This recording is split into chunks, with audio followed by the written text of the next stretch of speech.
You've probably bought a shampoo, a car, or even a yogurt, without knowing you were helping enrich the heirs of Nazism. Billions of euros built on slave labor, the looting of Jews, and direct alliances with Hitler. And the most shocking part? These families are still at the top, and almost no one talks about it. Stick around till the end, because this story will leave you outraged. Before we dive into the details, it's important to clarify. Everything in this video is based on documented historical research, official records, and credible investigative sources. Our goal is purely educational, to inform, raise awareness, and spark critical thinking. If there's a topic you believe we should investigate next, let us know in the comments. Your idea could become our next story. At the end of World War II, the horrors of the Holocaust were exposed. But one part of that story remained hidden. More than a dozen of today's biggest fortunes in Europe were built during that era. Families who struck deals with Hitler profited from military contracts and used forced labor from prisoners and Jews. While millions were dying, some companies were thriving.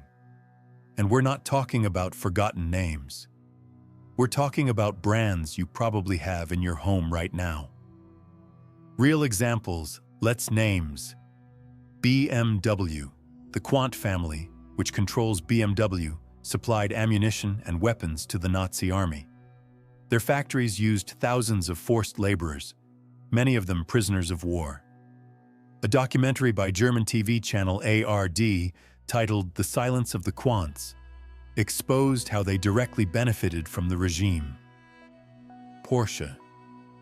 Ferdinand Porsche designed the Volkswagen Beetle at Hitler's request. The company not only collaborated with the regime, but also used prisoners on its assembly lines. Today, his heirs are among the richest in Europe and control a significant share of Volkswagen. Dr. Oetker. Yes, the baking powder and pudding you see at the supermarket. The company's founder funded the SS and used forced labor in his factories. After the war, the family created foundations to clean up its image. Schwarzkopf/Henkel. The cosmetics giant was also involved. During the Nazi era, Henkel profited from the war and the exploitation of prisoners. Today, their products are found in bathrooms all over the world. The power never left. Time went by. Hitler fell. Germany was divided. But these families stayed. The Quandt fortune, for example, kept growing. Today, Suzanne Klatten and Stefan Quandt are listed by Forbes among the richest billionaires on the planet. They still sit on corporate boards, influence governments, and fund major institutions. The Nazi regime may have lost the war, but its economic allies came out on top. And why have you never heard about this? Because silence was bought. Many of these families created cultural institutes, museums, educational programs, all in the name of reconciliation. But real compensation? Rarely. Real justice? Almost never. The ARD documentary was censored for years. Investigations were buried. And those who tried to expose this story were silenced. This story reveals something even deeper. Economic power in Europe is an ancient inheritance. Studies show that over 70% of today's ultra-wealthy families were already rich in the 19th century.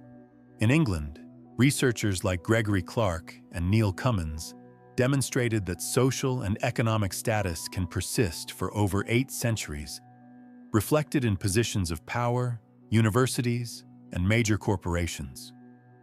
Clark even suggests the existence of a hereditary social competence, a controversial idea implying these families somehow deserve to stay on top.